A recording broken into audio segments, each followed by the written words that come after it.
Ladies and gentlemen, Budgie Smugglers, we are back. Woo! How yeah, I'm comedian Jeremy Dooley, and I'm joined by also comedian Stephen Bradshaw. Stevie B, baby. Also comedian in the house. You've had a monster week, Dools. It's been a big week. Can I just say we're looking very colour coordinated. This is in true. the greeny sort of colour scheme here. We did very have earthy tones. We had this happen last week. We had a meeting. Yep. We had a business meeting. Some stuff. Business. And we both jumped on the Zoom or the Google, and we're both wearing Seattle Supersonics hats. Yeah, I don't even follow the Sonics. I know, which is crazy. So we've done this without trying. Dool? Oh, you're sponsored by this company. I've got my Dooley's Premium Ice Cream, the Great Ocean Road. So there's one in Torquay and one in Apollo Bay. And I'm gonna have to check them out. they are legitimately good. Did you go? You spent a lot of time in G-Town. I do, 7 yeah, days. and I have. Yes, I did. It's Did you been a drop big in? week. I did. I dropped in. They gave me a couple of hoodies to wear on stage. Nice. But we were running late, so we were running late for a gig on Thursday, and they'd already closed the shop. But the ice cream was all getting sort of put away into the freezers or whatever it is that they do with it. And I'd imagine I was like put them in banging freezers. on the window. I'm like, hey, I'm the comedian. Because it's not the person who owns the company. It's just some random staff Teenager. member. Yeah, exactly. She's like, yeah, I got the hoodies for you, and then gave me a couple of hoodies and. Oh, hell yeah. Been good. Yeah, they look after me, Dooley's Premium They Ice really Cream. do. I wish there was a Bradshaw's Stevie B's ice cream somewhere, but I am wearing some merch. I'm wearing Blackman's beanie, Oh, yeah. which I picked up yesterday at that gig. That was a fun gig, It wasn't was a fun gig. Very fun It's gig. been a good week of What gigs. else did you? We'll get to that one in a moment. I tell you, it's been a very interesting. I've covered a lot of Ks. What's your go? Are you podcast, audiobook, music, radio? Call someone. What's your when you're on your own? Because I had a When I'm mix on my of own? on my own and with people in the On car. my own, I am podcast. Yep. Always podcast. If I'm with someone, generally music. Yesterday, the footy was on the drive down to Geelong. Yep. And I had PJ White with me. Yep. And I made him listen to the footy because the Saints were playing. A week before, on the way to Shepparton, me and Jai Ashman, we listened to a Louis C.K. stand-up special. Something different, 3.5 hour drive. So I'm like, that's probably a good use of your time as a comedian to listen to good comedy instead of each other talking. So I changed it up. What about you? Look, I kind of flip generally between podcast and music. I've got a bit of a backlog of audiobooks that I might sort of go to every now and then, but I've got to be right sort of mood to listen. I'm probably more lately I've been leaning more on the music side than the podcast side, but I also don't mind making a phone call when I'm driving. That's the only time I will make a phone call is when I'm driving. Really, I just avoid phone calls at all costs, but I just should do that. But I just enjoy the alone time, even when I'm doing these long trips. And it's much smarter to team up and split costs and all that kind of stuff. I do just enjoy the alone time of listening to a podcast or an audiobook or something like that. Now, you did mention to me yesterday at the show we were at that you stopped at a servo with you and you. The same servo I stopped off on this morning on the way back from Geelong. I double dipped. It's the Highway Lounge behind the Ampol in Werribee. So it's not in the Ampol or it's like attached to it? It's attached to it. You can walk through there. You know, like sometimes you go into the servo and then there's a Macca's or whatever. This one's the Highway Lounge. Yep. Fantastic. The best food. I was so excited to sort of start heading back to Melbourne after the gig yesterday. Stayed there overnight just so I could go back in there. Today I went the Kransky and 2 potato cakes, which was good. Was the Kransky like in a roll? Yeah, or just Kransky in a actual- roll just a with the sausage? most amount of onion you've ever seen, which is great. Yeah. And they put bacon on everything. Doesn't matter what it is, Right. it's got bacon in it, a rasher of bacon. So it is, it's one of the things I love most about gigging in Geelong. Is it like a 24-hour joint or is it? I think it must be. I might have to give it a try. Next time, I can't time believe in you haven't Geelong. stopped. No, I've never even considered it. We did the rare. We're heading up this way up the highway Towards Geelong. and we took an overpass to get to the Ampol. That's on the other. PJ we had a few beers the night before, went and watched PJ's. I guess you could call it a show. It was improv, so I would not recommend it. But he was great. Not just blowing smoke, he was hilarious. But we were going back. He's like, "What do you want to do for lunch, bro?" I'm like, there's this Ampol. And before I could even finish Ampol, he's like, "Yep, let's do it." And so he knew the place as well. Yeah, I'm surprised you've never been. Yeah. The Highway Lounge. There you go. I would say, though, I'm more of a servo connoisseur when I'm not in Victoria. Totally. Yeah. Yes, totally. That makes total sense. But this is the rare. Because usually it's like the potato cakes are dry and they're soggy and dry somehow. And just that sort of food, it's always terrible. But this one, they've figured out the system. Yeah, right. I've got a big drive tomorrow. I'm not going there, but I might find a good servo to stop at and give like a Victorian country servo food review. Bloody oath. I look forward Next to week. that. Oh, while we're talking about food, we've got a new contender on the free food from gigs list. Which I've slotted in at number 2, ahead of the party pies from the Barnsonworth Soccer Club, the party pie sausage rolls, mini dim sim, just the classic platter. But just below the fish burger from Ocean Reach Brewing in Phillip Island. But we got a few free pizzas at the gig yesterday at Blackman's Brewery. Blackman's Brewery, we met the owner. White guy does. So Blackman's Brewery has a white owner. And I slotted in the barbecue chicken pizza in a second. Yep. That was good, the barbecue chicken pizza. Yeah, the food. We had a few. The beers that were amazing. The chippies were really good too. Chippies were good. Nice and good. crunchy on the outside, but soft, pillowy potato on the inside. The only thing that wasn't good there was that one joke. That one you just told. The one I just told. I tried that on stage. Smugglers. Thought, here we go. Let's open this thing on fire. And that was the joke. Blackman's Brewery. Met the owner and he's a white guy. And I'd gotten them so warmed up as well. And I called them off. Oof. I called like an ice bucket. So how do you find that when you're going, you know what, I think I've got something here? And I would say for me, it's probably... It's better than 50-50, but it's not near 100%.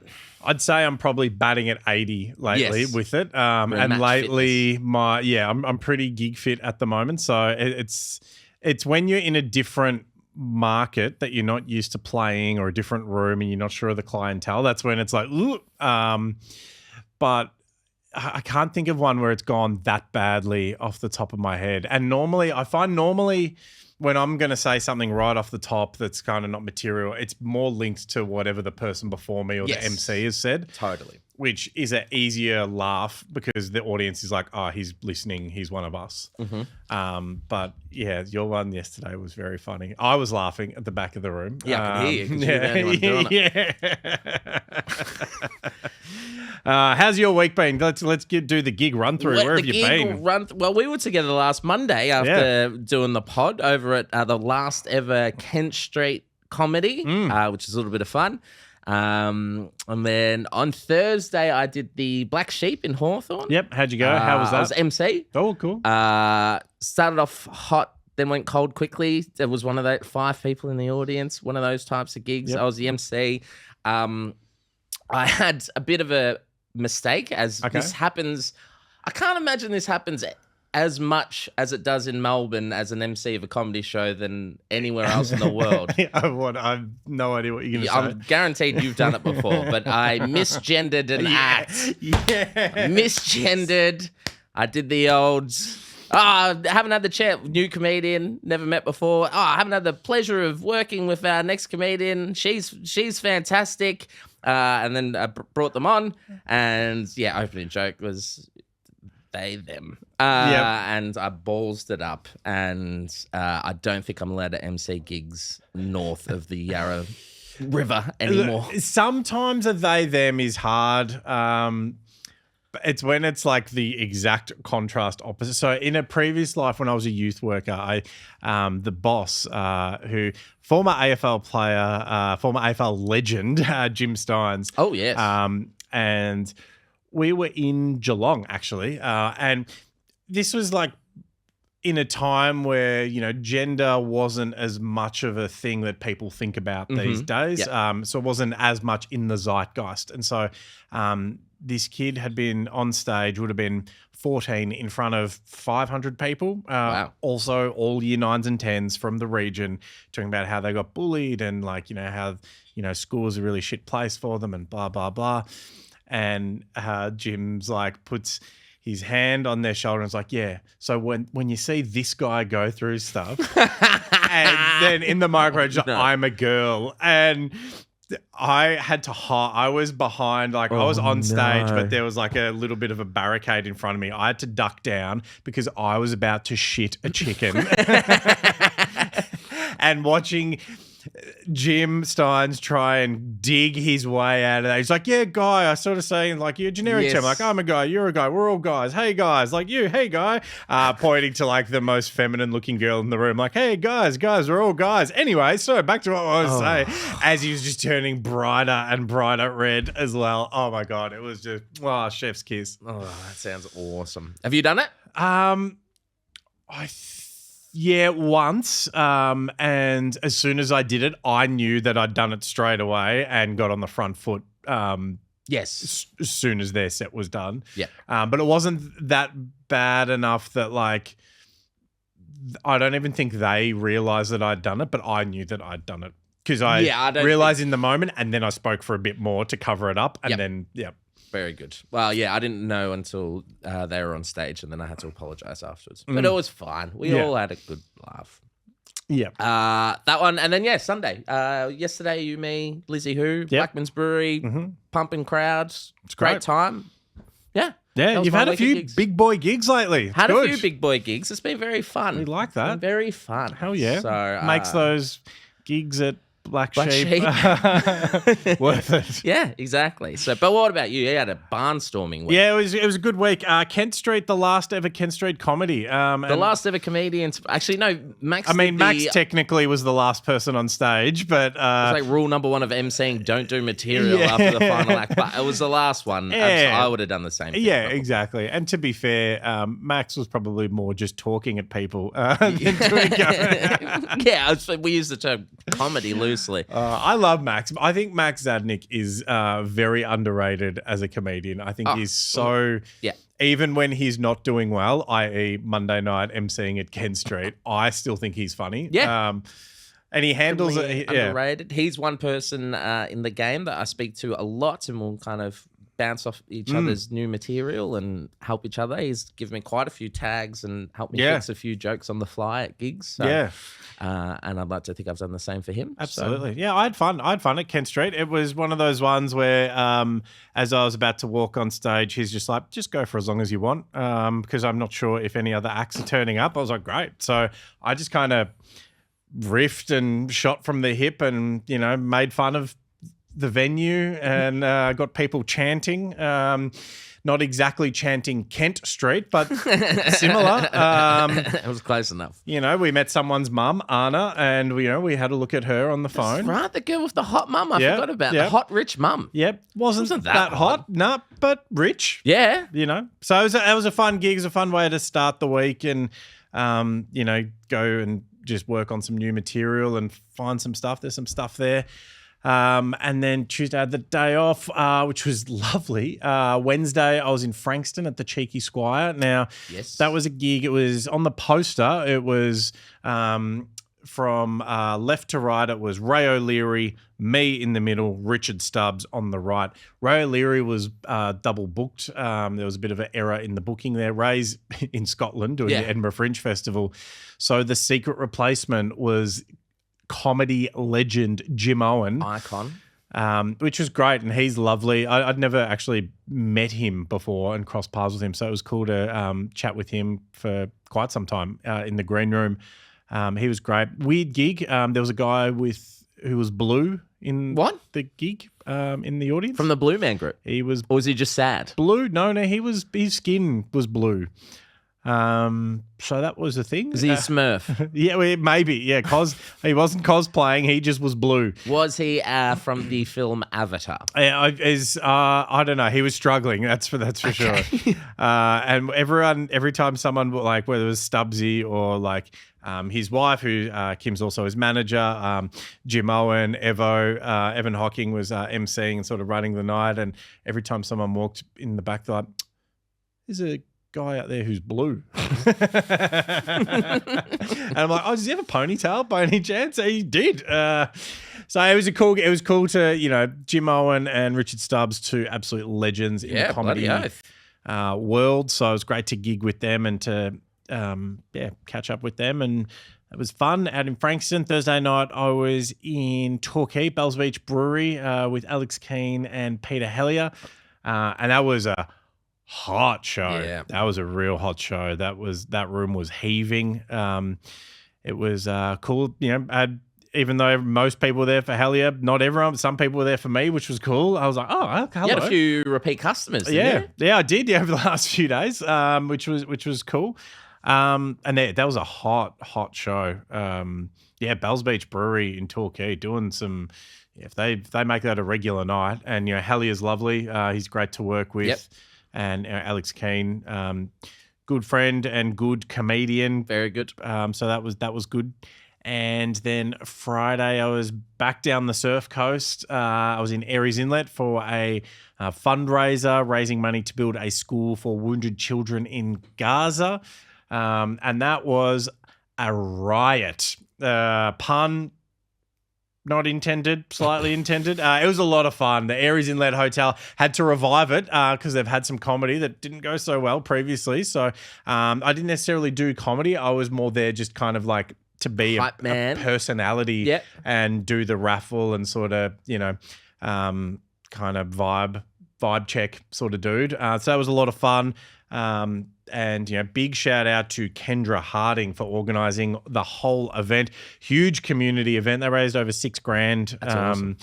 And by 4:45, the pub was like sardines. It was fantastic. That's great. And then one of the best pubs in it is a Victoria. phenomenal pub. And the owner, he's like, look, I know you were joking, but let's do a real comedy show. Yeah. So I'll stay tuned, everyone in Aries. So that'll be good. I might see if the guys who run Twisted Trivia come and join the lineup. So it'll be fun. And then I went from there to Geelong, a comedy at the Nash, which was great. Again, with Blaze White and Alex Keane. Bron Lewis closed out the show. It was an eventful show. There was a woman who had seen me headline in Perth, and she got really excited. She's like, "Oh my God, I saw you at the Leaderville Comedy Club." And now you're going to see me probably bomb in front of 8 people in Geelong on a cold winter day. But it was great. It was quite a fun show. The audience was really good, but there was just a lot of stuff happening around the show. So there was a little bit of a punch on by the sounds of things. There's an elevator and elevator door open and someone just threw a pint glass at the wall and then just kept going down in the elevator. So it was a lot of stuff happening around the gig, and big shout out in particular, Alex Keane and Bron Lewis handling that like the pros that they are. Indeed. So that was good. And then, yesterday at Blackman's Brewery in Geelong in Grovedale with yourself and Lizzie Hu. And it was a hot show. Lizzie's a great act. She's amazing. Good hang in the green room, which is, as important, I think, as what happens on stage. So it was a good show. A few repeats who'd seen me play on Thursday night. So I did a couple of different things on each show, so that was all right. So change it up a little bit. Yeah. I like that. It was good. After a week like that, is this, as we head into the Geelong Comedy Festival, is this where you start to make your run at the champ and gun for the 2025 Geelong Comedian of the Year? Look, maybe. I think the thing that I've got in my favour is I do more than one promoters gigs in Geelong. So interesting. Hey, me too now. You do now. Now you do. Now I do. You've done more than the others. But there was a little bit of talk about that award and how it's made up, and it doesn't really mean anything. But if it means something to you, then And we had true. this, and we were talking about, and Blaze had to admit that it's the champ that makes the title. Yep. It's not the title. It's not Yep. the title that makes the champ or whatever. So Yep. I have elevated that award. It wasn't hard after following Popplestone, obviously, but you know, I think it's a real kind of award now. Yeah. According to my Geelong Comedy Festival poster, it is. Yeah, yeah. Well, there you go. Yeah. And my Instagram bio. Hey, I've seen people post the most ridiculous shit What's as the an most- accolade on their poster. Like, you know, when they do the wreath and then they put in something and you look at what's actually written in there and it's just like, Official selection, Adelaide Fringe. yeah, it was like good show, but not attributed to anyone in particular. Like, it's so much made up stuff, or like, yeah, my mum loved it, or Whereas this is a legit award. Have you put anything on your poster that made you laugh because you knew how much bullshit it was in the past? Maybe in your earlier days? no, I haven't. I don't know if I've actually put anything on a poster until recently. No, not off the top of my head. No. Well, I've only got one poster. Yeah. And someone said, it needs a quote. You know how good comedians have a quote where it's like 5 stars from The Age or whatever? Yeah. And because the show's about my dad trying to sue me, I just took a quote from the letter that the lawyers sent me and chucked that on the poster. Which I thought need was to quite see funny. if I can find this poster from a couple of years ago. There was a comedian and their poster was like 6 stars from The Age, which doesn't exist. And you know, they were talking all sorts of stuff about their comedy career, all of which was made up. Fantastic. It was phenomenal. Get going while I find this. While 'cause- you're looking that up, I'll do. I'm going to head over to the comment section. Thank you. The smuggler community is growing. It's getting global, and we love every time someone drops a comment on any of our clips or on the YouTube, or please, if you're listening, give us that 5-star and review and drop a comment. You did your top 5 karaoke songs, which was fantastic. That clip deserved more love, by the way. I thought so. I thought that 'cause I was thought it was great.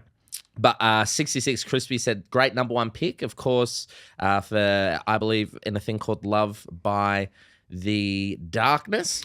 And JVs said, you guys need to learn how to spell. Your captions hurt my head. Who said...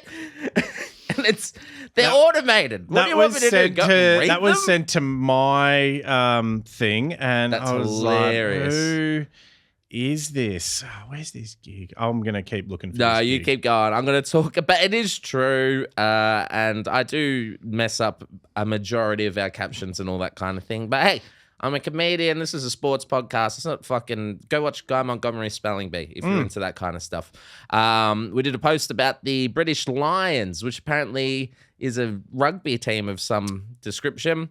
I'd already forgotten. Nicholas Donnelly said, yeah, you wouldn't... Oh, we'll talk about why they're called the Lions. And Nicholas Donnelly said, yeah, you wouldn't like it if the Squirrels beat you. I mean, that's true. I mean, squirrels. You wouldn't want to be squirrel gripped. Hey. There you go. Lions beat this is from Sprintman. He's fast in the comment section. Lions beat a team from public schools in New South Wales and Queensland, hardly relevant to the majority of Australians. Here, Sprintman. We didn't even know it was on. So there you go. Josh Turner official said the Lions tour has solidified how out of touch the NH rugby supporters are. I didn't understand. What are the NH rugby supporters? NH rugby supporters are. I didn't They understand. really can't that. compute that a 2-time winning World Cup nation would not care about rugby union. Well done, Wallabies. If your nation cared, you'd be unstoppable. No doubt in my mind, which is a great point. I don't know what NH rugby supporters are. Not from here, something. Not sure. Noggerheads. National. Something. But yeah, no one cares about rugby union. About the Windies, we're talking about the Windies and how they're not very good at cricket. Someone said nothing to do with the governing body of WI cricket being the most corrupt in the history of cricket. History. We got a lot of feedback across all kind of channels that they have a very corrupt government board of cricket. Who cares? They Yeah. suck. I can't find that gig thing. And then this guy, Jamo, said the West Indies are renowned for T20 crickets. So, yes, it counts. As we were saying, doesn't really count if you beat the West Indies. Well, I did a little bit of research. They rank 6th in the world, I think just behind South Africa and a couple of spots above Afghanistan. So, yeah. Yeah, sure it does. I think Jamo is whoever it is, Tim David, who's Darren Jarman? Darren Jarman, maybe. Of course, we did a post about Trump, about him cheating on the golf course, and about how it's a distraction from the Epstein files. Chef Ojeda says he cheats at everything, including the presidency. Just Cause did a meme that said 1 out of 3 Trump supporters are just as stupid as the other two. Mac Attack. 1961. Good name. Mac great Attack. one. That's said, a good sounding name. this is when it got weird. He said, starting to thing-eyed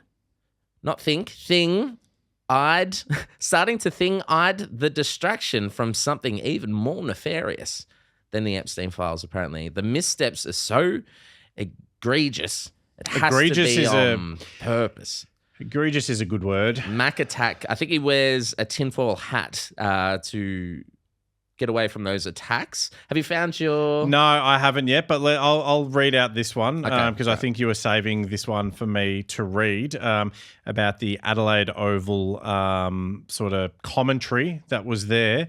This is from Sam Dean 3299. Needed a 1-star that said that could smell gross fish smells, but the ground doesn't serve fish and chips. Of course, I think that's the burner account for the Adelaide Oval. I think so. Maybe they should start selling fish and chips. Build out a little bit of a cover story. Yeah. So yeah. Now, I'm going to keep searching for this throughout the show if I can find this poster in the annals of my photo album. So I might be a little bit distracted, but some of the quotes in this make it absolutely worthwhile if I can find it. Otherwise, it might be a next week sort of thing. Now, some listener questions. I have had a few people, say some stuff, ask some stuff this week. Brent, I think, or Brett, I can't remember. Sorry, mate. From the coffee cart that I go to in the morning when I'm walking the dog. He asked me, will we talk about the spring racing carnival when it's time? That is a great question, Brent. What do you reckon, Dool? Should we get into spring racing? I mean... It's not really our purview. We try and look a little bit more global than... we don't talk much about what's going on in Australia. It's more about who's doing well on the global scale. But, I'm happy to give it a go for if that's what the listeners want. You tell us. Yeah, then we'll do that. We've been told there's a lot of things from the listeners that you don't like. Yeah. And to be fair, we don't really give a shit about those bits. But if there's things that you do love, we will, pay attention to them a little bit more. So absolutely. Have you ever been to like the Melbourne Cup or Cox Plate or any of these? Yeah, things? I've been to the harness racing. Okay. I've been to the Greyhounds. Yes. I've been to the Cox Plate twice, I think, and Stakes Day. I think. Yeah. Very good. I did not see any type of racing at any of them. No, you don't go to the races to watch I didn't even know that it happened there. Yeah. Are you a go to the races sort of guy? Not really my thing. I mean, you might see me every now and then Friday night at the Melton Harness Racing. Yes. And then there'll be some kind of cover band afterwards that are called CACD or something. Oh, yeah, and they just do covers of one band. It's that kind of a vibe. Kakadaka. Yeah, Kakadaka. Kakadaka. And we had another question. This was an in-person question from Mika. It was quite loud. So Yes, it was Mika. I may have got that wrong. May have been Nikki. I don't know. Yep. But I feel like it was Mika. This was in Torquay. They bailed me up. They were really enjoying the show. It was halfway. I just finished my set. And they asked me, apart from getting paid, and that was an assumption on their part. Is there a difference between open mic and professional gigs? Yes. One's good, the other one's not. It's the main difference. No, professional gig, obviously you've got usually a headliner that everyone knows and some well-established support acts. At an open mic, it's an absolute crapshoot. You could have someone doing their first ever gig ever, or you could have a big name act that just drops in and maybe they're trying out some new jokes that they haven't done before and anything in between. So at an open mic, you can still have a great time. I've been to many pumping open mics, that's for sure. But you'll often see some new up-and-coming talent that maybe just treading water at the moment as they sort of learn the ropes. Yep. And I think as well, to add to that, generally at an open mic, not really an audience. So that's like, you might have a couple of people who don't know that there's about to be open mic comedy. And, that's always a challenge. So they're a bit more ambushy for the audience, whereas a pro gig, and look, some pro gigs I've done, there haven't been huge audiences. But generally there's a lot more audience there. The caliber of comedian is probably going to be higher, or it's going to be comedians who you might see at open mics, but if they're getting paid, they're not going to be necessarily working on brand new material. That's sort of when you start to get to your real sort of highly professional comedians, where it's like even their version of an open mic is going to be an open micer's version of a paid gig. Yes. So it's like they might be getting, $100 or something like that. And it's like, oh, that's an open mic. Yeah.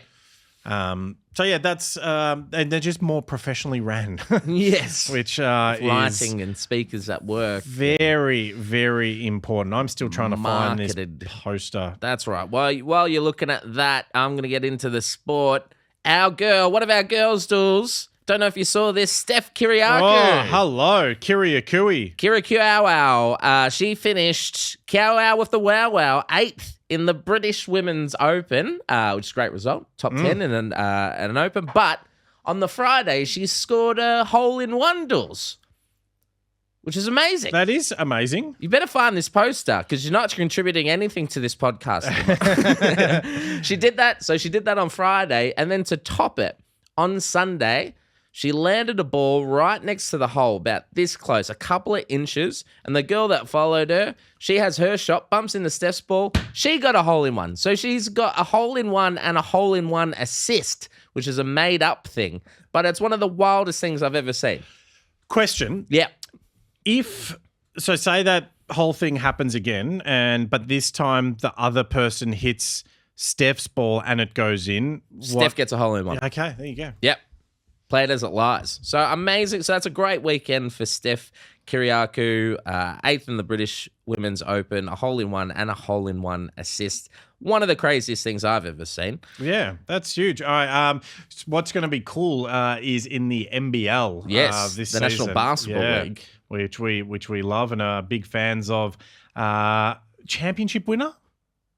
Yeah. Yeah. He's won multiple. Yeah. LA and Golden State. That's right. I forgot about LA. Yeah.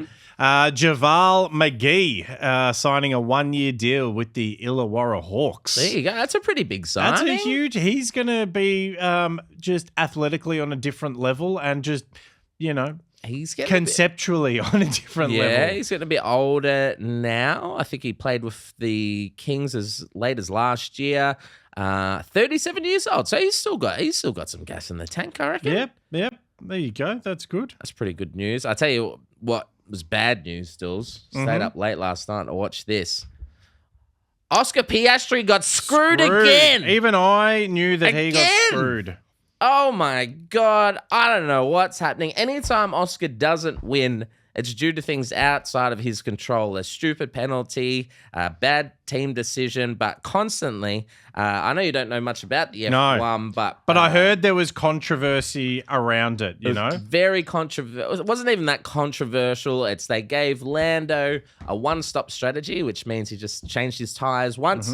And they got Oscar on a 2-stop strategy. Oscar ends up losing by under a second. He's right on his tail, but on that course, it's very difficult to get overtakes.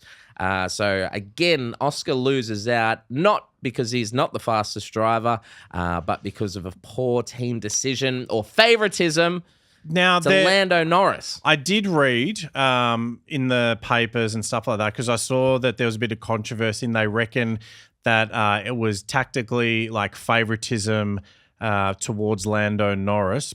Yes. Is that why would that be the case if Piastri is winning? Well, he didn't win. Doesn't make sense. No, but like if he's winning, overall, because he's been there longer and he's English and it's an English team, and it's basically white people racism is what I call it, which is a disgrace. I think he is obviously the better driver, but you need your team support. Everyone knows that the one-stop strategy is always the better strategy. It's never not the better strategy. So I don't know what happened there, but I was infuriated early in the wee hours of the morning. Watching the Hungarian Grand Prix. You found it? I found it. Yes. So I'm gonna remove their name. Can I guess? You will literally never guess. Oh, okay. 6 stars from the age, which that doesn't exist. Yeah. And they've put a bio on their thing. Yes. So it's a big chunk of words. Name is a Melbourne-based stand-up comedian who started stand-up comedy in 2015, and I'm going to de-gender it, so just so we don't know. Okay. They are known for wittiness and funny stories. They are a storyteller, comedian, and anecdotal storyteller, and they love to tell jokes, and they are brilliantly funny. And they are also Italian, so they know a lot of Italian jokes and what their nonna does all the time. They completed a Bachelor of Arts in acting at Melbourne University, majoring in creative writing and several comedy courses, and gained certification for those courses. They are the CEO of Redacted Comedy Club, and they are very knowledgeable, funny, kind, quirky, intelligent, and very confident, clearly. They've worked in the corporate comedy sector, and now Is it on a poster? Yeah. This is the longest thing I thought it was. Yeah, okay, kick on. No. They've worked in the corporate comedy sector, and now they have joined the public comedy sector. And their idol who helped them get there is Nath Valvo. They absolutely great comedians, just a real plot twist here. They absolutely love him, and he inspired them to get into stand-up comedy. They are a very smart stand-up comedian, talking about themselves again, who loves chit-chats and loves to tell jokes to their family. They are Melbourne's friendliest comedian. They are one of Australia's funniest new starter comedians. Fantastic. And then just a bunch of quotes. This is the best show you will ever see from Time Out. From the Herald Sun. The Herald Sun and The Age have both reviewed here. That's pretty impressive. Rising star of comedy. So that's... I've already removed. Yeah. Oh, I can't wait for this podcast to end so you can tell me who that is. I'll say, yeah. They had a poster that was just incredible. That's awesome. Good on them, I say. All right. What about this one? Jules, you want to do this one? Yep. Sorry, I just got distracted there. Oh, tell you what, my favorite tennis player, Alex de Minaur, has advanced to the quarterfinals of the Canadian Open after beating America's Francis Tiafoe. He's on a heater. Is Francis Tiafoe any good? Oh, I doubt it. Yeah. I mean, if the demon is beating him, probably not. Where's he ranked? He's reached his career high at number 10 in singles, June 19, 2023. Okay, so he's not at the moment, he's not up there at the moment. He's 12th. Okay, that's good. Hey, that's good. But isn't de Minaur higher ranking? I don't know. You tell me. 8th or something? Yeah, something like that. Just can't beat anyone above him. Just saying. I'm telling you who can beat people. The Australian swim team at the World Aquatics Championships in Singapore that just happened, just wrapped up yesterday. Finished second in the tally behind People's Republic of China, who had 15 gold, Australia with 13 gold, and the United States with only 10 gold, although they will say that they are officially second on the ladder because they had more medals. Yeah, they look at idiots. The gross volume, not the most only precious country one in the world that does that. But just quickly, Misha Johnson won 2 golds in the 5K and the 10K open water swimming. That's a lot of kilometers. Well done, Misha. Open water swimming is so hard. In Singapore as well. Yeah. Ooh. It's so much. I used to be I was a pool swimmer, and spent a lot of time in the pool swimming, and it's so different when you're in the ocean. It definitely is. And you got like people like grabbing you and stuff like that, because you're not swimming in lanes, the safety of the lane. So well done to win the double there. Yeah, the double header. Yeah. Rhiannon Iflands won the women. Iflands. That sounds like medicine. I ate a bad sort of palmer. I need some Iflands to help with that. She won the 20-meter high diving. Oh, which is pretty. That's pretty big. I've say of course that's part of that. I just think it's people swimming. I forget about diving and synchronized swimming. Is that? We didn't medal in it. No, okay. But Madison Keeney won gold in the 1 meter springboard. The men and women both won gold in the 4x100 meter relay. Great race. Kaylee McEwen, one of our favourites, wins the 100-metre backstroke. Molly Callahan wins the freestyle 200. The women also won the 200 freestyle relay. Cam McAvoy won the 50-metre freestyle. Cacavoy. Kaylee McEwen with the 200-metre backstroke. And everyone's favourite, Cassiel Rousseau, the Aussie Cassiel Rousseau, won the men's 10-metre platform diving. And then Meg Harris for her 50-meter freestyle. So we did pretty good. Did very pretty good. Only beaten by China. Yep. So, I think there's just so many Chinese people, it's just a lot of them. And they've got some pretty questionable practices as well. They do. That's a great result. What a haul, though. I'm very proud of our athletes. So good on you, water Australians. Yep. If you were to, if we had a challenge now and you were like, all right, you have to pick one swimming event to make that your specialty, what event would that be? That's a great question. I can't do diving. You can't do diving. I think I'd go the 5K open water. 5K open water. I like open water swimming. Yep. Yeah. So what about you? I'd probably go your 200 freestyle. 200 free? Or I get too tired. 100 backstroke. 100 backstroke. Yeah, I'm a backstroker at heart because you don't have to do much. Yeah. I got triceps. It's all in the tricep. Just give me the look a bit Trumpy. That was so weird. Speaking of weird, one thing we don't talk about much on this podcast are the Logies. Oh, yes, the Logies were on last night. And Jelena Dokic won a Logie for her documentary, Unbreakable, the Jelena Dokic story. You seen it? Nah. Me either. Didn't know that it was a thing. Neither did I. Well done to Jelena Dokic. I wouldn't mind giving it a watch. Yeah, it was good for a while. It's on something. I think it's on network. If it's for the Logies, it must be on something. Channel 10? Maybe Channel 10. I don't know. The Logies. Or probably Channel 7. I don't know.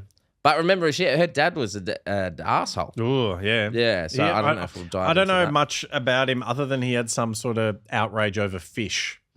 Yeah. Yeah. Was he the guy that wrote the review about Adelaide Probably. Oval last week? Yeah. Probably. He did partake in some floggish behaviour, so probably.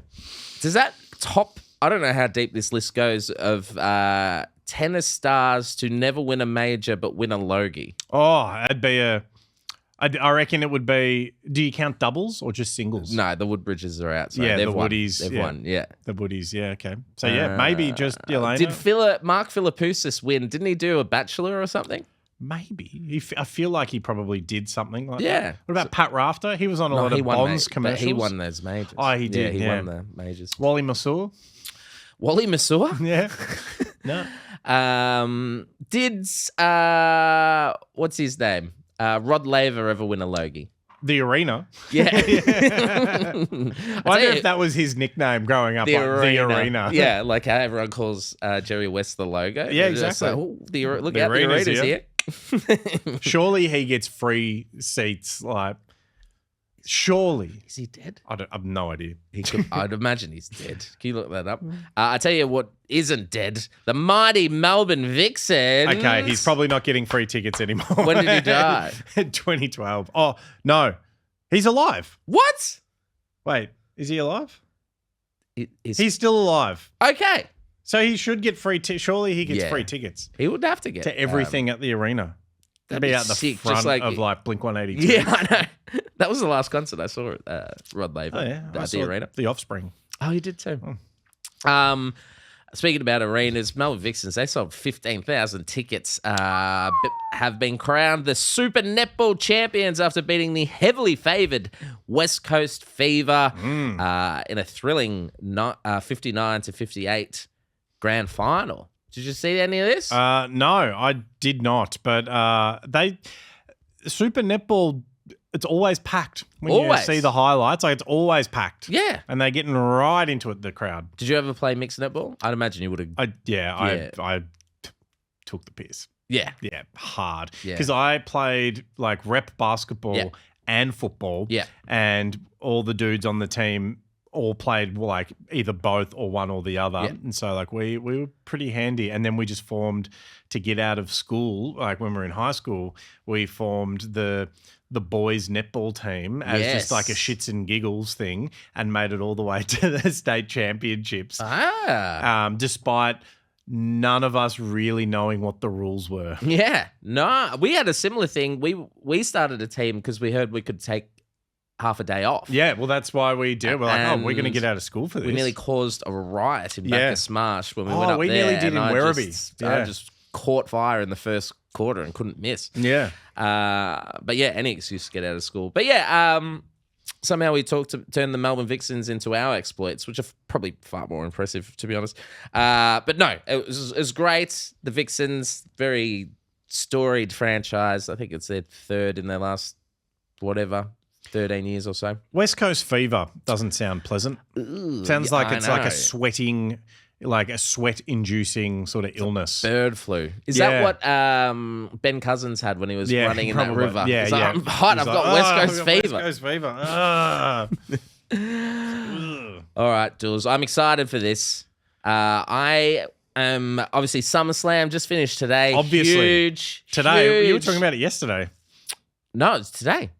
Oh. We watched it this morning. Well, okay. It was on yesterday as well. 2 days. 2 days. So we're going to go through all the matches and you're going to give your ratings for each match, what you thought of each match. And I know you've been preparing for this. Oh, absolutely. I know you watched all 10 hours and all the... I thought only WrestleMania goes for... First time ever. Jesus. Okay. Well, if you could... What would you rather do? Sell out a stadium once or do it twice? I suppose. It's like the same rationale for having 2 Harry Potter Deathly Hollows or Twilights or whatever. Not that I watch those because I'm cool. Night 1. What did you think of this match? It was Roman Reigns and Jey Uso defeated Bron Breakker and Bronson Reed, Jonah Rock, with Paul Heyman by them sides. They won via pinfall. What do you rate that one? What was your highlight to that match? That was just the interference from Paul Heyman was my highlight. There you go. When he did that bit, I rate that match 3 out of 5 Jonah Rocks. Yes, I like that. What did you rate Charlotte Flair and Alexa Bliss beating the Judgment Day by pinfall to win the WWE Women's Tag Team Championships? The Judgment Day, is that dudes? No, it was Raquel Rodriguez and Roxanne Perez. There's a lot of like alliteration so far in these matches. The last one had was he Bron Breakker and Bronson Reed. Yeah, and this one's got the R's. Yeah. Raquel Rodriguez and Roxanne Perez. Yep. Did they win? They lost. To Charlotte Flair. Woo! Yeah, woo. What do you rate it? Oh, I rate that 4 woos. equals out of 5. Oh, wow. You really like that one. Yeah. What did you think about Sami Zayn defeating Karrion Kross? Karrion Kross. Yeah. Was he like Jesus carrying a cross to the ring? This. He did.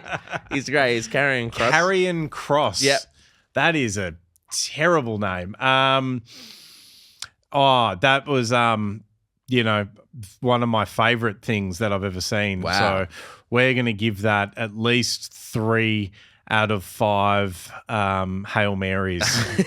Tiffany Stratton, Tiffy Time, defeated Jade Cargill. Cargill. Hell yeah. The barbecue, they call her. Yeah. That was a singles match for the WWE's Women's Championship. Tell you what, I'm going to give that 5 out of 5 char-grilled Charlie's quarter chicken and chips. Ooh, I could go one of those right now. I love a quarter chicken and chips. Yeah, who doesn't? My mum $8. lived off them for like 8 years. Drew McIntyre and Logan Paul. Logan, the internet guy. The internet guy. Wait for it. They defeated Randy Orton and Jelly Roll. The singer? Yeah. The country singer. The big fat dude. country singer. And if you can believe it, he lost. The country guy lost. He lost. He lost Why to the was YouTuber. he involved? I have no idea. Jesus. All right. Well, I'm going to rate that 2 out of 5 cholesterol rolls. I like that. And then in the main event, CM Punk. Why is he there? I don't know. It was so stupid. CM Punk defeated Gunther by pinfall. Gunther, the Swedish pop singer. Oh, you touch my tra-la-la. That one. Is it? Is that Gunther? Surely they didn't have 2 singers. Actually, I think, what's her name, opened the show as well. What's the little... Is that... Cardi B. Cardi B opened the show. Is, like... That guy, Gunther? No, but okay. Yeah, maybe. No, it's not him. Definitely not him. Okay. He's a giant German. CM Punk defeated You Gunther to win the championship. Of course. I'm a big fan of Gunther the musician. Yes. His album Pleasure Man is a personal favorite. So I'm gonna give that rating. Who won? Sorry, CM Punk. CM Punk won. I'm gonna give that 5 out of 5. You touch my tra-la-las. My ding ding dong. 5 for 5. You touch my tra-la-las is huge. But then, Dools, you'll remember this well because it was huge. Seth Rollins came back from a fake injury, cashed in his Money in the Bank briefcase, and then beat CM Punk for the title. Meaning CM Punk only held it for minutes, a matter of minutes. He beat him in 10 seconds. Rollins should do a tag team with Jelly Roll, and they could call themselves the Jelly Rollins. I like that. Yeah, and they could come out to Limp Bizkit. Keep rolling. Yeah. Yeah. I don't think Jelly Roll makes music that's good for entrance. Okay. What did you think of that cash in though? Huge, right? that was good. Surely it's like, cool, you've done that because he's done that before. Yes, he did that at WrestleMania. I liked it. Okay. He faked a knee injury. Anyway, he faked a knee injury. Yeah, and then came, and didn't have it. Did you say that before, or did I just not listen? I'm not sure. Okay. Anyway, so that's night 1 done. Jesus. Okay. Yeah. It sounds like it was a pretty mid sort of night. I think it was. Okay. Except for maybe the main event. Yep. Gunther. Night 2. Touch my tra-la-la. Naomi defeated our girl Rhea Ripley and Io Sky. Io Sky. In a triple threat match for the Women's World Championship. What did you think? Io Sky sounds a little bit like a spelling error. Don't you think? It's like Io Sky. No, that's not what I'm trying to say. Ugh. Did Rhea Ripley win? No, she lost. Oh, she lost. Oh. That Naomi cheated away to just victory. goes by one name. Just one name. One name. Is she at that level where she can just go by one name? No. Oh, but she does anyway. What a disgrace.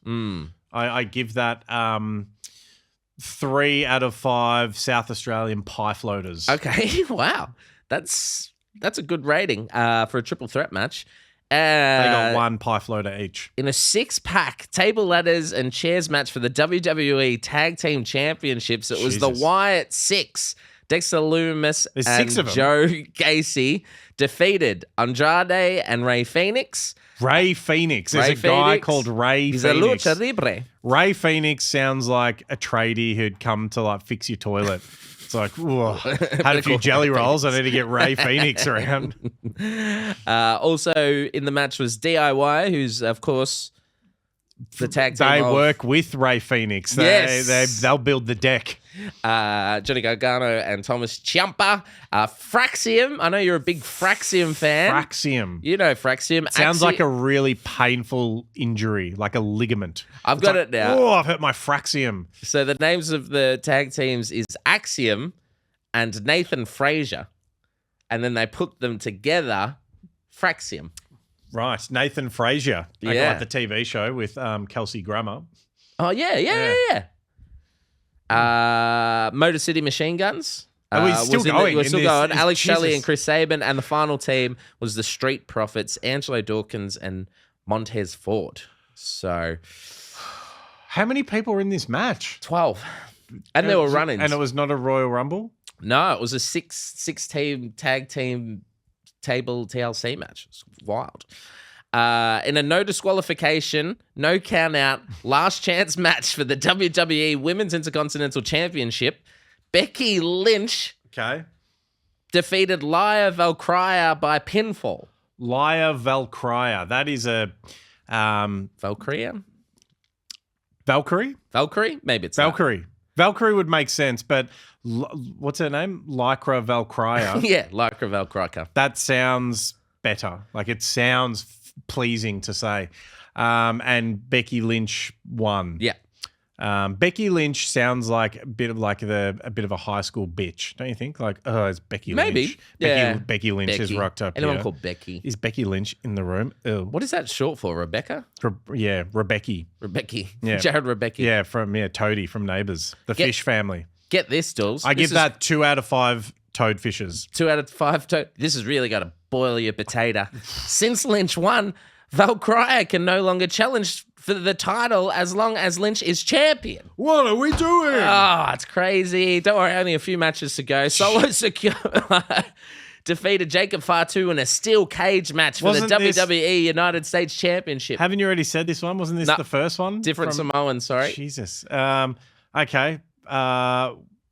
Did anyone get thrown off the cage? No, Jacob Fatu did a moonsault off the top of it, which is pretty cool. I'd like to see one of them do like a golden shower off the top of the cage. That would be impressive, wouldn't it? Yeah. From that height, the audience is getting in the splash zone. That's for sure. Well done to. I give that 1 out of 2. Oh, who's got the dumb nickname? The one that I think is just the dumbest nickname out of those two. Out of who? Don't they have dumb nicknames, those two? Solo Sokoa. Jacob Fatu's the Samoan werewolf. The Samoan werewolf. Of course. He came out, he had a werewolf mask on. Of course. And then he took it off and he was Samoan. Do they even have wolves in Samoa? No. So I think that's so funny. He's a werewolf. Yeah. He's aware of wolves. Yeah, exactly. He's just very knowledgeable about wolves. So I'm going to give that 3 out of 5 Michael J. Foxes from Teen Wolf. Good one. It's a shaky ratings. Dominic Mysterio in a singles match for the Intercontinental Championship. Dirty Dom Mysterio defeated AJ Styles by pinfall. Okay. Is AJ Styles a man? Boy. Okay. Yeah. Cool. And is what's the other guy's name?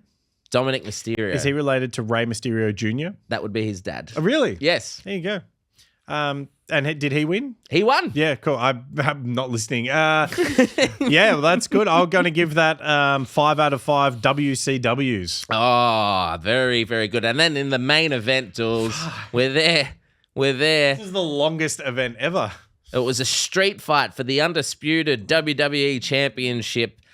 Cody Rhodes defeated John Cena by pinfall to win the undisputed WWE Championship. What do you think of this? Oh, what a moment! I believe we've spoken about Cody Rhodes before, and he has a ridiculous looking neck tattoo. Yes. It just doesn't suit the rest of his vibe. No, it does not. And I actually saw a clip of John Cena recently, and I think needs a little bit of a holiday to Turkey, just to he had a bit of a bald patch building there on the top of his head. So I'm going to give that 4 out of 5. İşkendes, which is a tremendously delicious Turkish dish. Amazing. It's like chopped up bread, like fried with like meat and sauce on. Oh, and then of course what everyone's talking about. It's still going. No, what happened? The surprise at the end. What did you think of that? Oh, Seth Rollins came with his briefcase. No. Oh. Brock Lesnar made a shocking return. Well, is he not been around? No, he got in trouble. He was under drugs. He's getting sued. I don't know if they've cleared his name or whatever, but he was very much engulfed. Basically, him and Vince McMahon were spit roasting one of the employees at WWE. And that is not a sight. We thought he was banned, so it was a bit of a shock. It wasn't like a wow. It was like, well, he's back, is he? Whoa, there you go. Does he have What's his nickname? Does he have a nickname? The Beast Incarnate. The Beast Incarnate. Yeah, Beast Incarnate, I think. Okay, cool. Yep. Cool. Well, that's well done for the US legal system. The Beast Incarnate. Yeah. Take it down to Suplex City, baby. Okay. So what did you give the event overall, the 2 days? I know you couldn't get enough of it. You'll probably watch it again tonight. Yeah. Over the next few days. Yeah. From start to finish without a break. I give that whole event 3 out of 5 go to sleeps. Yes. Because I want to go to sleep. It's so long. Oh, that was the longest segment ever. I've got a couple of questions here. You can ask me the first one if you want. Okay, sweet. Yeah. All right. There were 2 incidents. It's the one. You can do this one though. Okay. I'll ask you this one. There were 2 incidents in WNBA games being interrupted due to dildos being thrown on the court. Not just dildos, green dildos. Yes. Bit of the Incredible Hulk or the Incredible Girth. What should they throw next? That's a great question, Dools. It's a very specific thing to be thrown. Green. Why do you think dildos. they were green? Don't know. Because the Irish. Hulk died? Maybe. And the Hulk Hogan, the Incredible Hulk. It could be. I wouldn't know much about marital aids. I wouldn't know what else to throw out there. I thought you were going to say you don't know much about green dildos. No, never been near one. I don't know. What do you reckon they should throw out there? Look, I think, what else is green that they could throw out them? Cucumbers. Yep, sure. Yeah, that's zucchini. Green. Zucchinis. Yep. Keep a bit of healthy messaging for the youth of America. Yeah. What about some an iceberg lettuce? Oh, yeah. Yeah. They could practice their free throw shooting with that. Yeah. Or you've got some plants behind us. Yeah. Mixing it up. It's very interesting. They were throwing dildos there. Was it at anyone in particular? No, I don't think it was anyone in particular. I think just I just generally. Yeah, just generally just. Was it at the same arena? If they were trying to those ones that you can stick to a wall with the suction cap. Yeah, if someone was just trying to hit the backboard, because that would be pretty funny. Yeah, and I don't know if there's a lot of dunks happening in that league, so it'd be hard to get down. It's not like one of those ones where you just get what's that big bloke bowl to just leap up and get it. I don't think so. The image of him in a swimming pool swimming? No. It is terrifying because he takes up like half the pool and he's so skinny. Yeah. Ugh. Oh my God. It looks like an alien. It does. That is the craziest thing I've ever seen in my life. Yeah. Oh. Okay, next question. Boston, Phoenix, New York, and Sacramento are all after Box Hill Ben Simmons. Yes. What's the best landing spot for him? Out of those 4? Yeah. Or generally? No, I'll go out of those 4. I think with Boston, with Tatum out, they need someone to handle the ball a little bit. No Drew Holiday. So I think that, and then they could spread out around him.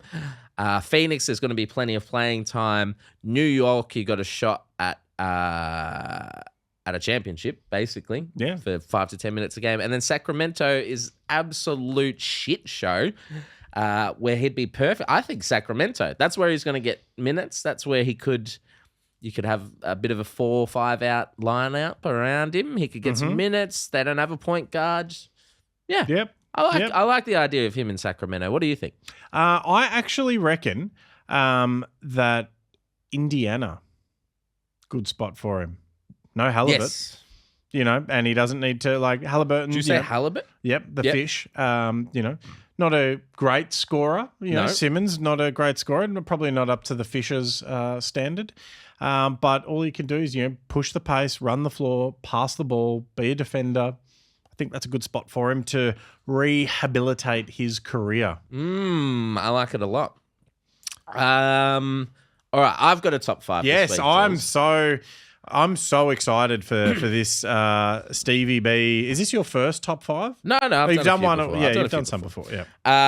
So this is because of I just thought Brock Lesnar's surprise comeback at the end of SummerSlam to close out the show. Someone we thought was out of WWE due to his sexual harassment lawsuit. Most people would have thought Brock's not coming back. So I've put together my top 5 wrestlers that would be a surprise comeback in WWE. Who would most surprise you to come back at a WWE, say a WrestleMania? All right, at number 5, Vince McMahon. Yeah. The other guy... That was his sending message. He was the boss. He's gotten the arse. You don't know about this? He's involved in this Brock Lesnar lawsuit. So he's been kicked out of the company. So that would be a very big surprise. At number 4, Batista. Remember Batista? Yeah. The Animal. Just his big acting movie star now. So I'd be surprised to see Batista back. At number 3, the top 5 wrestlers that would be a surprise to see come back to WWE. Lex Luger. In a wheelchair for a long time. Diamond Dallas Page has got him walking again. Yep. So maybe he's primed for a little bit of a comeback, the old Lexi man. Yep. Sexy Lexi. Sexy Lexi. At number 4. Is this number 2? Yeah. Number 2. At number 2, Sunny. Do you remember Sunny? She was like a manager. She was a manager in the 90s, very famous. Yep. And she's currently serving 17 years in prison for a vehicular manslaughter. So be interesting to see her. That would be a shock if they got her out of jail to do a run-in at WrestleMania. Driving. Yeah. All right. And number 1, I think this would be the most surprising wrestler to turn up and make a surprise comeback in WWE. It is Chris Benoit. Hogan. Oh, that would be a surprise. Hulk Hogan would be whoa. Yeah, Chris Benoit, I think, would be the most shocking comeback to WWE ever. So that was my top 5. Yeah, wrestlers you wouldn't expect to be back in WWE. There you go. That was good. Well done. Thank you. That was good. I'm not going to lie. I kind of vagued out for a little bit then. That's right. There's a lot of wrestling on this episode. There's been a lot of wrestling on this episode. I kind of stopped watching wrestling, WCW. Yeah, okay. Yeah, but bring the NWO, but, maybe the LWO. Oh, yeah, they're back. Oh, they are? They are. Oh, Rey Mysterio, isn't it? Is he? Yeah. There you go. He's... what's his name? Juventud Guerrera still in it? Is he in that? I don't know if he's Conan? still wrestling. Conan still wrestles, but in Mexico. Oh, there you go. La Parka. La Parka. I think there's been a few La Parkas. Oh, okay. Oh, it's like Batman. Yeah, it's a little bit like Batman. Ben Affleck is La Parka. There's a new Batman. Have you seen this? New Batman? Another new Batman. Oh, is it the guy from Twilight? Is it? No, that's Robert Pattinson. There's another Batman. There's another new Batman. Jesus. Yeah. Nicolas Cage. Have you seen that one? Oh, that would be sick. The footage of that, or Wasn't maybe it was Superman. One of them. Yeah. Did you have a top 5 or any other sporting stuff we haven't covered before? That's a good top 5 that you've got there. I could make one up on the spot, but I wouldn't be doing it justice. Okay, fair enough. Well, here's the weekly power rankings duels. Huge shakeups in the top 10 of the power rank. Oh, not that huge. It's pretty much the same as last week. At number 10, Jeremy Cameron. Oh, he's kicked a buttload of goals. So he's sitting on about 75 with a couple of games left. Do you reckon he'll crack the ton? Not in season, but maybe in the finals. they're expecting him to break that. So, and they're feeding him, baby, which I love. When was the last time? Yeah, wow, he's on 75. Buddy, wasn't it, in Sydney? He was the last person to kick 100 in the season, which we never thought we'd see again. So the G Train did it once. Fraser Gehrig. It cost us a final in Port Adelaide because everyone stormed the field and took away our momentum. Oh, there you go. So don't do that. Yep. At number 9, even though she lost, she was a key feature. She's been all over this WWE Unreal show. Have you seen this? Nope. Behind the scenes look at WWE. So at number 9, I've gone with Rhea Bloody Ripley. Best thing ever from Adelaide. At number 8, I've got your guy, Alex de Minaur. He's on a bit of a heater at the moment. At number 7, you know what? I'm going to switch this up. At number 7, I've got Jack Della Maddalena, current world welterweight championship holder in the UFC. And then at number 6... Has he got a fight booked in? I don't think so. Jesus. And neither does this bloke. At number 6, Alexander the Great Volkanovski, current featherweight world championship. At number 5, not much happening, but it kicks off in a couple of days. It's Guacamole Pickler. One event left, then the finals.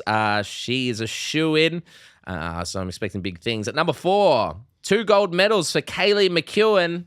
So she's cracked into the top 4. I think her first appearance ever in the... I think I mentioned Kaylee McEwen early in the Budgie Smugglers. But you got a name wrong. Yeah, and then I tried to get the name right and then created a whole new person. Name. Yes, which is very, very good. Even though he came second, he's number 3 here. Oscar Piastri is just nudged down a little bit. At number 2, she's back in with a bullet after these insane hole-in-ones. Steph Kyryacou, she's back at number 2. Hole-in-one, top 10 in a major and an assist. Crazy. At number 1, Dools. At number 1, I've gone first time in the power rankings, Kira Austin. You know Kira Austin? Oh, yeah, the diver. She is the finals MVP for the Melbourne Vixens in the netball. It was a good crack. But yeah, finals MVP. That was, by all reports, a great game. I missed it, damn it. I was busy with doing gigs with Dools. So. Stone Cold Kira Austin. Yeah. By all reports, those girls are still at the pub after that game, which is great. But things are shaking in the power rankings. Yeah, it's a new entry. Yeah, new entry. Well done to Kira and the Vixens. Yes. I think that's it, unless there's anything else, Dools. No, I'm good. What do you got on this week? Well, I have no idea. Yeah, right. I think I've got a gig tomorrow night at Brunswick Street. Okay. Where I'm doing... Just at a venue or just in on the street? Brunswick Street Comedy, I think it's called. Igor's venue? No, it's... No. Cam's running it now. Igor's moved back to Brizzy or something. Oh, there you go. Oh. So there's that one. I liked Igor. He was good. He's very good. And he's not the one who wrote that on his poster. Is it? No. And then I think I've got some other stuff booked in, but I've forgotten. Yep. What about yourself? I got a corporate tomorrow in the Grampians. Oh, round 2. Should be good. And then... Thursday, I'm in Berwick with Bron Lewis, which will be great. And then Friday, Saturday, Sunday, I'm at the Comedy Lounge in Perth. Oh. And Fremantle. I think I'm doing both rooms. Exciting. So it'll be a good one. Big one. Get back Monday. Lovely. Should be good. Looking forward to it. As always, just follow us on social media, like, follow, share, all that kind of stuff. Yeah, if you got any questions, hit us up. Bye. See ya.